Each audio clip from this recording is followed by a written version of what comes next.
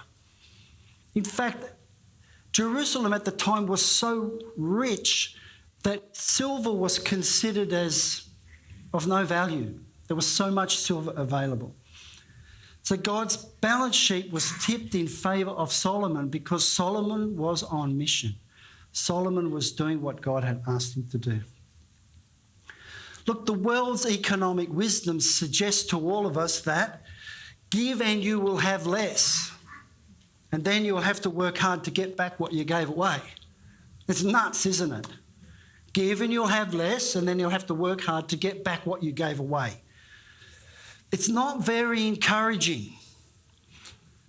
But the kingdom's economic wisdom, which is God's wisdom, was clearly spelled out by Jesus when he said, give and it will be given to you, a good measure, pressed down, shaken together, running over into your lap. With the measure you use, it will be measured to you. That's a very encouraging statement. I think I'd rather run with that than the world's economic way of doing things. This is God's wisdom. This is God's economy. It's completely different to the world's economy that we operate in. If we all operated in the world's economic wisdom, we would never give our 5 loaves and a couple of fish away to some crazy itinerant preacher. We just wouldn't do it. Especially if you realised that he was taking your lunch and going to try and feed 4,000 or 5,000 people. If we operate in the world's wisdom, we would never give away our last ounce of flour and our oil. We just wouldn't give it away. We would keep it for our family. Because we are relying on the world's economic way of doing things. When we operate under God's wisdom and God's way of doing things, we get to see extraordinary things happen. But trusting in God's provision, it's not easy. It's a faith step, but more importantly, it's a trust step. I'm the first to admit that it's not easy. Exercising faith and exercising trust. It's a tough gig. Especially in difficult economic times with interest rates rising, fuel prices through the roof. We can be gripped by fear and uncertainty. But fear is not from God. Fear not is recorded right throughout the Bible. I think it's actually stated about 140 odd times in the Bible. It's the most repeated phrase in the Bible. Fear not. But fear happens to us. It happens to me. Simply because I'm a human. And I lack faith. Things happen and I'm gripped by fear, but then I've got to steady myself. But, I'm normal. I feel fear. I'm affected by fear. It's a normal reaction. But fear is a natural reaction to worldly activities. But being fearless is a consequence of keeping our eyes fixed on God's way of doing things. Now that's a gem. I'm going to repeat it to you. Fear is a natural reaction to worldly activities, but being fearless is a consequence of keeping our eyes fixed on God's way of doing things. Look, many businesses all around us are being affected by slowdowns, some more than others. Some now, some may become later. Adriana fields the phone in our office, takes a lot of calls sometimes, and we've noticed that, right through COVID, people would ring up and people are soft and gentle and everyone's friendly and I'll stay safe and hope you're well. And it was okay, like talking to people on the phone. But when we got through COVID and then we bounced into this very difficult economic times, the mood on the phone has changed dramatically. Adriana will tell you that straight away. People are ringing up, they're stressed, whether they're customers or whether they're suppliers. whether they're just people looking for our services. People are stretched and stressed. And Adriana has conversations often where she just got to calm people down. And sometimes that's all they want to hear, is another calm voice on the other end of the phone. And I have to tell you that in difficult economic times, it's a great time for evangelising people. And we've experienced that in our office situation. But many businesses are experiencing slowdowns. Our business is experiencing a major slowdown. We've been really affected. We're down about 40% on last year's figures. It's big for us. But, you know, do I allow that to grip me with fear? Do I suddenly now place myself under the world economic way of doing things? Or do I stay mission true and stick with God's way of doing things? I have to ask myself that. Well, what do you think I'm going to do? I'm going to stay mission true, because I know from experience that when we stay mission true, God continually blesses our finances, continually blesses our work, and we'll find a way through. And I'm certain that in several years' time, we'll look back and say, oh yeah, what was that all about, the financial crisis we went through? Because I have a deep trust in God. Because I don't want to experience the world's economic way of doing things. I want to experience God's economic wisdom, which is a good measure, pressed down, shaken together. Look, Adriana and I are being tested right now, you know. And what should our response be? Well, in the past, when I was younger, my response was not so good, you know. Like I freak out. You know, what are we going to do here? What are we going to do there? And I'm making all sorts of long-term decisions for short-term problems. Look, what we've learnt to do is we've learnt to trust God simply because we've faced difficulties before. And I guess we have a little bit of experience in facing difficulties. So we've learnt to humble ourselves and cry out to our Heavenly Father and just ask Him to guide us through and to give us wisdom to negotiate what we're up against. Another really important thing that we've learnt, and we call it remembrance stones. You can call it whatever you like. But when we have prayer together, we call to mind the things where God has done amazing things in our life before. The Israelites did the same things when I think they crossed the Jordan, they put up remembrance stones. They had this battle, they put up a memorial. And so that whenever the fathers were instructed, whenever you walk past these stones, you will tell your son why those stones are there. So we do the same thing. We call them remembrance stones. And it's a really good way of combating the fear, because you can't see the future. It's a really good way to combat that fear and anxiety that you might feel, simply because you call to mind the wondrous works and the mighty things that God has done for you before.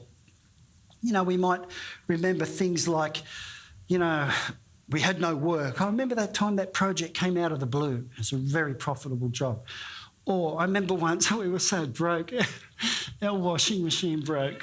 And I'm sure lots of you have had that experience before.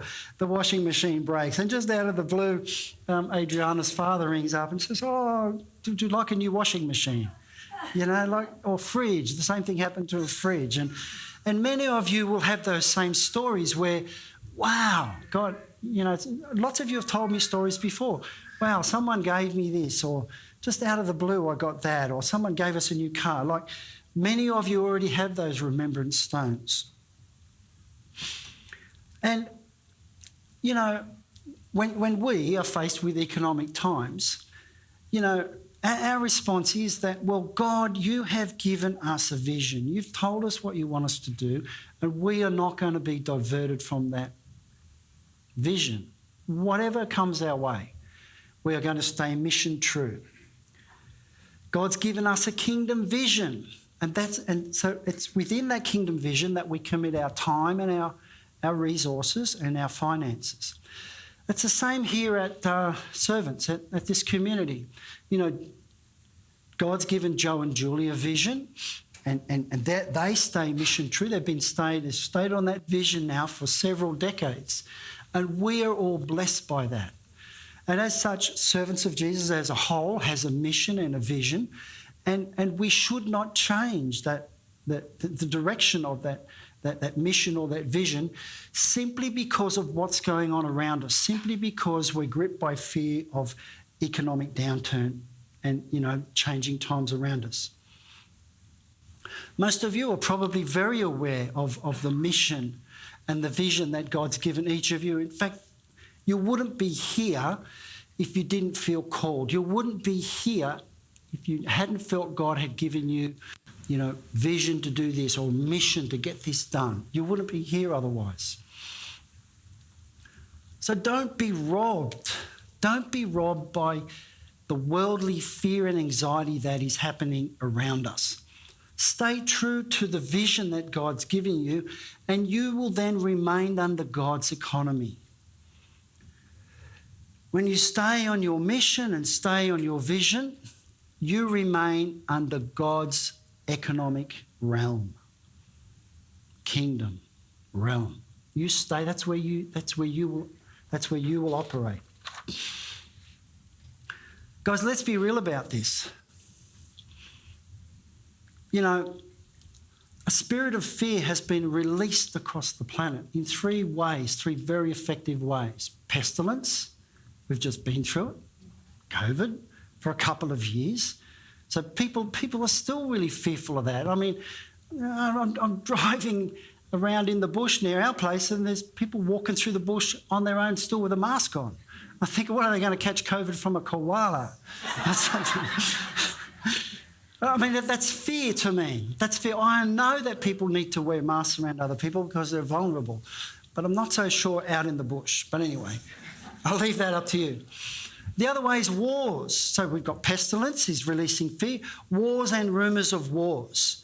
Like, watch the news at night. That'll freak you out, what's going on in the Ukraine. We have rumours of wars, and I don't want to say where, but you know what I'm talking about. And the third thing is economic strife. So there are three things that will instill fear into a population. But how do we as a people, how do we partake in his kingdom vision? How do we combat, us people who are partaking in the vision, how do we combat fear and anxiety because of what's going on around us? We've got to be able to fight against it. Well, Billy Graham said, anxiety is the natural result when your hopes are not centred on anything short of God and his will in our lives. Anxiety is a natural result when our hopes are not centred on anything short of God and his will in our life. In other words, if you're not centred on God and his will and doing things his way, you will suffer anxiety because of what's going on around us. Stay close to God. Look, Adrian and I have been through a few times of difficulties and we've got pretty good at it. And so we've got pretty good at managing difficulties around us. And so I'm going to give you a couple of strategies. And these strategies, I guess they've just been, Adrian and I have kind of developed over the last 20 years, and they're the natural things that we would do when we're faced with difficulties. And the first strategy is, look, if you're stressed and anxious about your finances and the economic climate around you, the Lord cries out to us from Proverbs 3:9-10. He's crying out to us and he's saying, honour the Lord with your possessions and the first fruits of your increase so that your barns will be filled with plenty and your vats will overflow with wine. And I can't tell you how true that has been in our life when we just honour the Lord with our possessions and the first fruit of our labour. And also part of that strategy is, and Joe has preached on this many times over the years, seek first the kingdom of God and his righteousness, and all other things will be added unto you. In other words, keep God front and centre of your life and the life of your children, and honour him only with your possessions. and seek after his kingdom, even in the midst of economic turmoil, you will see God's provision in extraordinary ways. And I can only tell you that from our personal testimony. Strategy 2. God uses a framework of giving that is totally tipped in our favour. Totally tipped in our favour. And we read that in Malachi 3:10. In Malachi 3:10 we read where the Lord says to give him back the tithe, the 10%, because that's his. Give him his 10%. And then he says he will open the floodgates of heaven and bless you beyond belief. And he says that he will also prevent the pests from devouring your crops and your vineyards. In other words, when you give back God his 10%, he blesses your other 90%. Look, Adriana and I have so many examples of our 90% being blessed. I could speak all afternoon on them. But here's just a couple. I remember many years ago, I was trying to win this job and we'd done work for this builder before, and I put in a price and it was a really keen price, and I didn't get the job, and I should have, and I was pretty upset about it. And in fact, I was giving God a right old scolding for not giving me that project. And a couple of months later, I found out that the developer actually went broke, the builder lost a lot of money, and the electrician lost $200,000. Now, fortunately, the electrician, had a large enough company that they could absorb the loss and it didn't ruin him. And it was good because he's a good bloke. I know the other guy who got the job. But that would have totally crushed us. So God protected our 90%.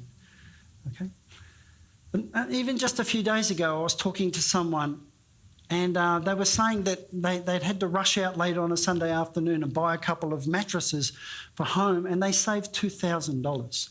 Now, I know that these people are very generous givers here in community, so God has blessed their 90% by, giving them a huge saving on something very practical that they had to buy. Many of you will also have your own testimonies about, wow, I went to buy this and got it at a really good price, or this happened, or someone just gave me that and, it broke down, and out of the blue someone gives me something. You will all have extraordinary testimonies like that. Even here at Servants, we managed to do so much with so little.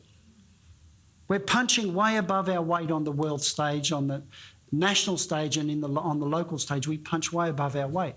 Simply because servants here, I know we tithe to different places, and so God blesses the 90% that we have left over. Do you want strategy 3?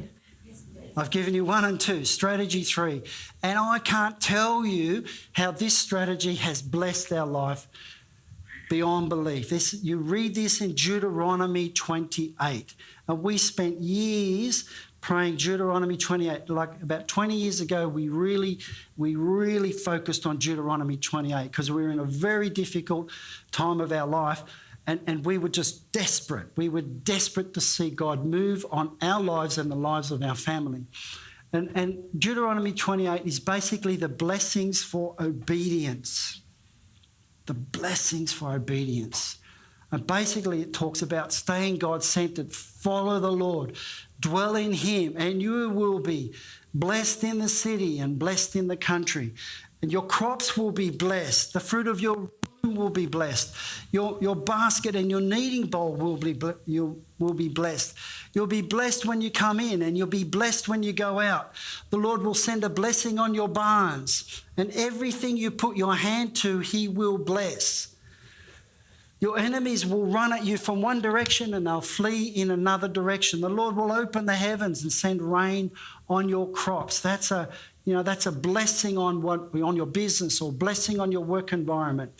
The Lord will make you the head and not the tail. Deuteronomy. If you're struggling with fear and anxiety, if you're struggling financially, you've got to really sink yourself into Deuteronomy. And Deuteronomy basically tells us that the scales are tipped heavily in our favour. All you got to do is just be obedient. That's not actually even that difficult when you read through it.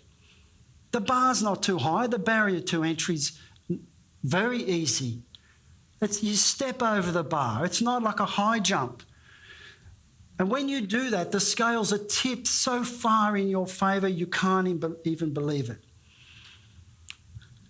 The world's economy is ruled by fear, manipulation, and the threat of scarcity. But God's financial wisdom is not about fear. It's not about manipulation, and it's certainly not about scarcity.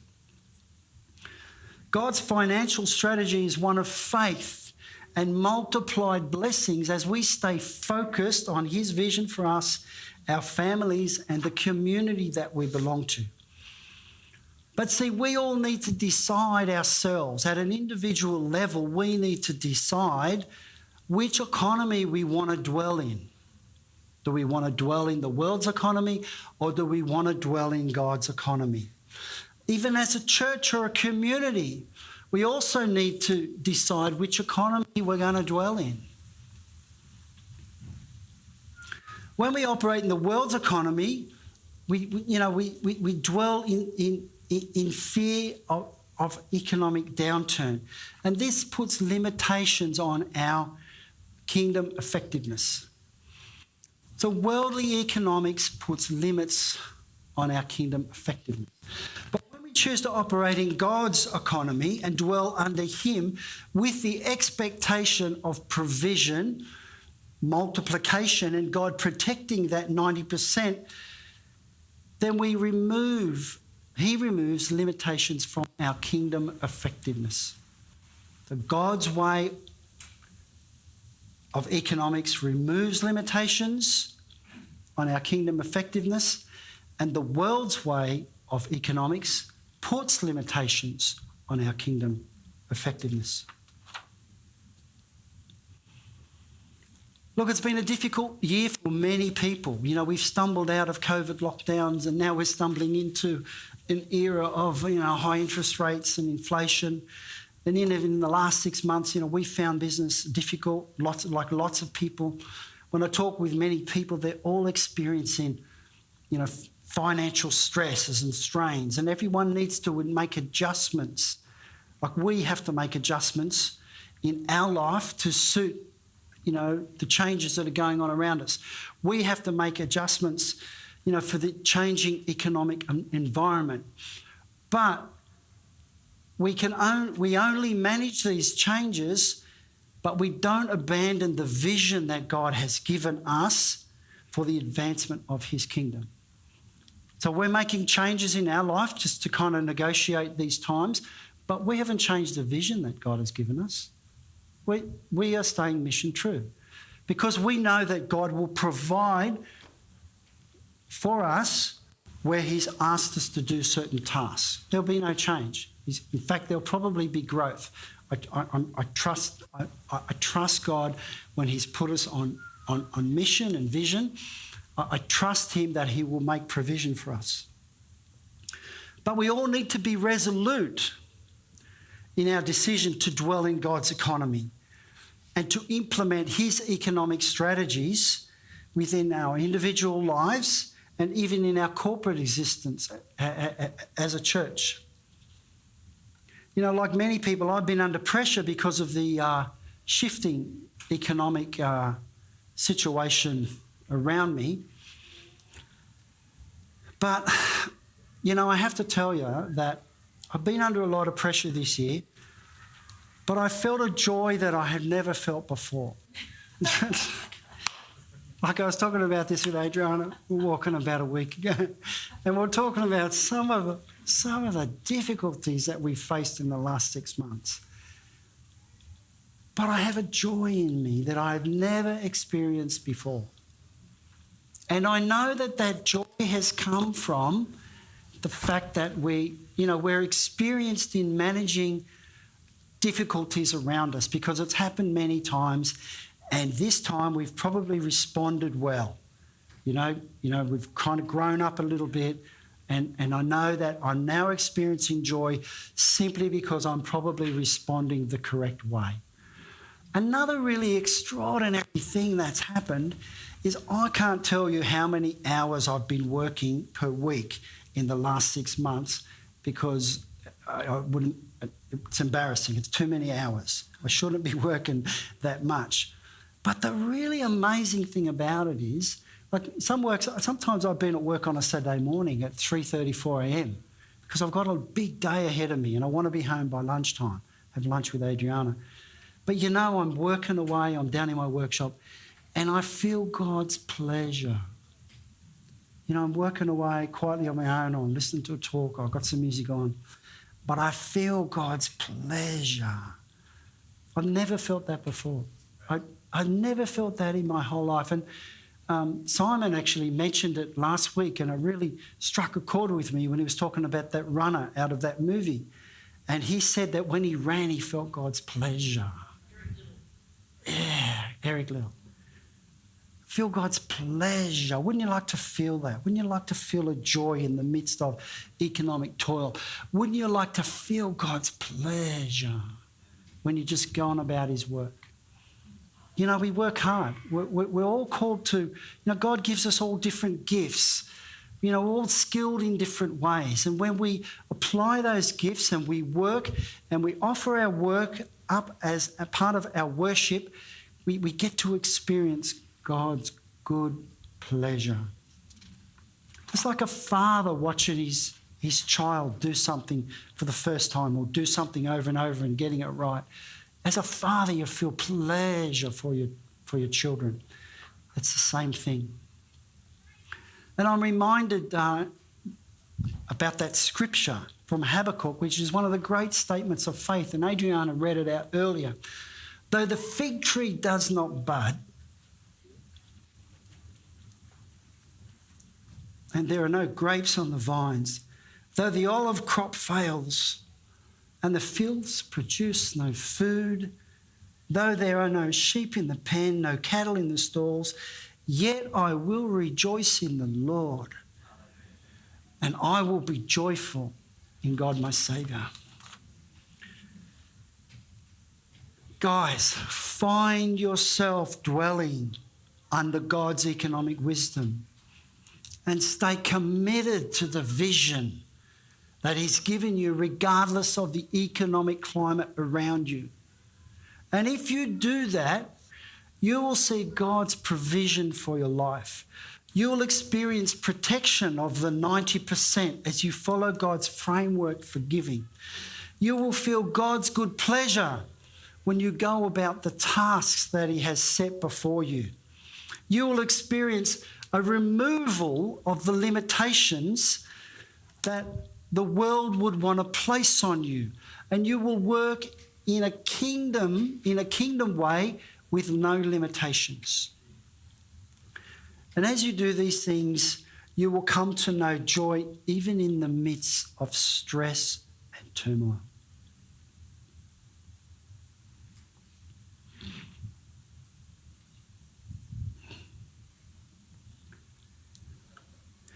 Look, I just felt this morning it might be really helpful for some people, you know, that there's some people who are feeling stressed and the strains, economic strains. There are some people who are affected by the fear of what they hear going on around them because it's been a tough couple of years and it's not going to get any easier.